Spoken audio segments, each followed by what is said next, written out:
March on, sister. This morning, I heard the loud pitter-patter of feet in the sand. Little brown feet holding up young girls with power on their shoulders, trekking on a mission. I ran quickly. I wanted answers. Such young girls with so much power whirling in those little bodies, but they're being pushed deeper and deeper into the quicksand, yet they're marching on and upward. Why are you marching, blessed? I asked the leader.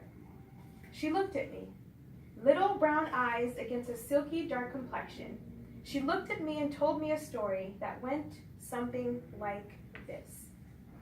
I was born committed, chained to a prison cell because biology made me a woman. This society, this culture told my friends and me that we won't make it past water wells and raising children. No books for a young girl, no Plato, no Aristotle, no chasing the sun and offering my own theory because I am a young girl. See, my mind isn't a place for intellectual growth. It is a destination for a man to place his weapon and fear. Not a temple to be adored and worshipped, but a temple for the butt of a gun and fear and fire.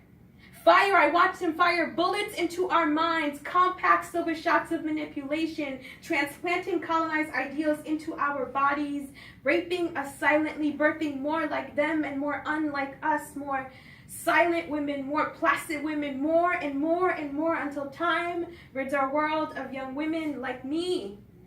Young women who are willing to fly to space without a spaceship if it will help us advance. See, my sister Malala will tell you how she arrived on the moon. Malala, she will tell you how she stood up against a man in white who pointed the face of a gun right in the middle of her world. He lifted the weapon, brought it in between her eyes, and he fired. He fired. He fired the gun. He wanted to see her intellect bleed, and he accomplished it. Her education began to flow out of her like red. It flowed and flowed and flowed onto the bus floor because that man knew the power of a young girl with a passion for learning. But God saved her. God saved my sister Malala because she was to educate a nation. That is why I march. That is why we march. But why do you march? I continue to ask like a puzzled CNN reporter. Why do you march? It is simple, she said. I march for the education of my sisters, but also of my brothers who are victim to humanity's lack of fight for advancement. I march because I'm not going to make it somewhere beyond the four corners, because I'm going to make it somewhere beyond the four corners of a kitchen. My destiny does not solely lie in that of my husband's, though it may, if I so choose. I march because my children will not be caved in by insecurity and poverty of the mind.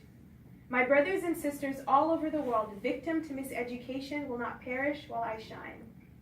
I am not a dying fish without a brain looking for an easy way out. I have seen the way, and I know how to lead the way. So I march every day with my sisters, hand in hand. I march.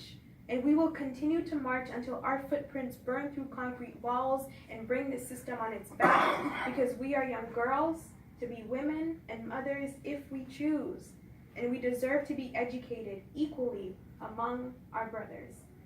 And that's when Blessed turned to me, little brown almond eyes, radiant strength, and politely asked, "Why aren't you marching?"